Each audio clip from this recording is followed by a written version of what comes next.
Hello all. So from today it's a new start on transmission and distribution in the lecture series. So as a part of electrical engineering, transmission and distribution plays a major role in gate exams as well as competitive exams and core companies. So in transmission and distribution, the first parameter which we are going to discuss is what is the importance of transmission and distribution. So mainly it is the foundation of power system where we use electricity in our day-to-day life. So without electricity we can't even survive. So it is the foundation of power system and very much related to the industry. So for example, when we think about TNEB, so it is the majorly working on transmission and distribution of electricity. So next one is technical skill development, which is electrical network design skills that are critical for the roles in both government and private sectors. So transmission and distribution plays a major role both in government and private sectors, and for the students who want to pursue higher education and even research, they have many opportunities in transmission and distribution. So mainly nowadays our world is moving on to renewable energy systems where we deal with solar energy, wind energy, hydro, and also with electric vehicles. So nowadays many of the people preferring electric vehicles both in two-wheelers as well as cars. So all these makes a very important for the transmission and distribution subject for the students. So as a first topic, we are now going to deal about the structure of power system. So basically a power system is a combination of a generation unit, transmission unit and distribution unit. So generation is we have to generate the electricity somewhere and transmit to some other place called substation, and we have to distribute to the particular customers. So this is the basic structure of the power system. Here we have three color indications where red indicates the generation unit, blue indicates transmission unit and green indicates distribution unit, whereas black color indicates the customer unit. So basically customers will be of three types where we call it as substation is also one type of customer, and primary customers and secondary customers, where primary customers will be industries and secondary customers will be our domestic applications. So we have many generating plants like thermal power plants, hydro power plants, biomass, tidal and solar and wind. So all these plays a major role in generating. So once the generated value of voltage should be transmitted from one place to another, which will be useful for the distribution.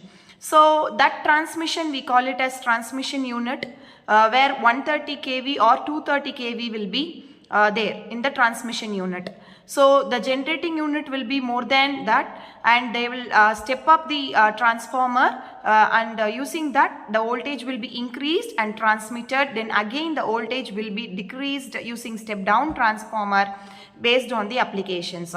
So if it is for a substation, it will be around 69 kilovolts, and for primary customers they will be giving for 13 kilovolt, whereas for secondary customers they will be giving for 240 volt. So this is the basic structure of power system, which is very important in transmission and distribution.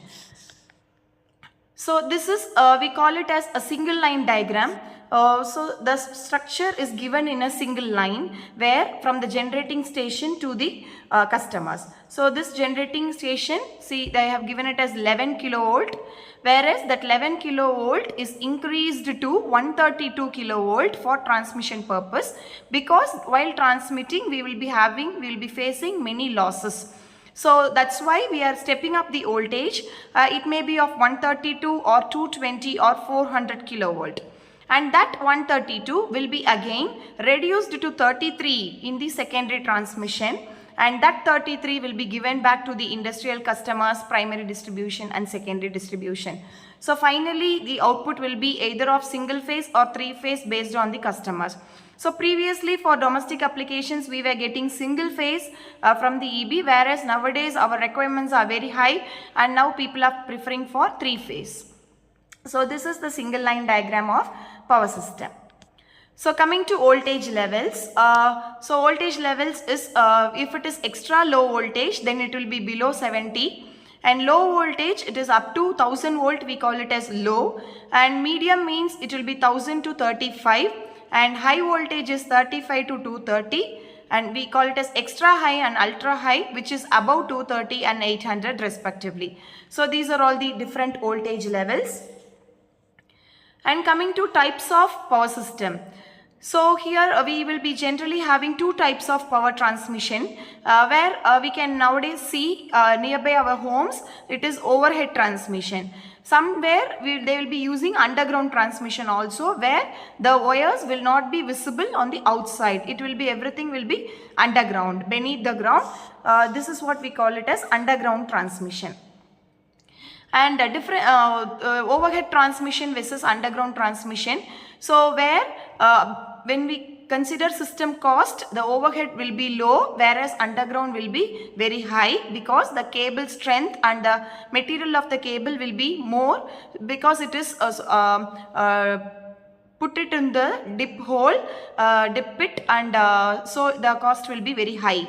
So coming to safety purpose, overhead will be less safe because it is easily accessible for our hands, whereas underground is more safe because we will not be able to access the transmission line directly.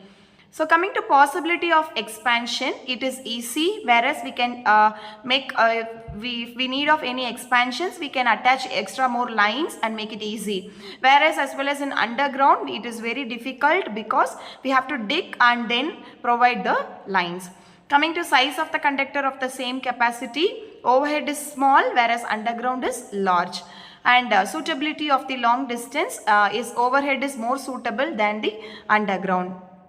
So coming to prominent line parameters, overhead will be inductance and underground will be capacitance. So this is the comparison between the overhead transmission and the underground transmission.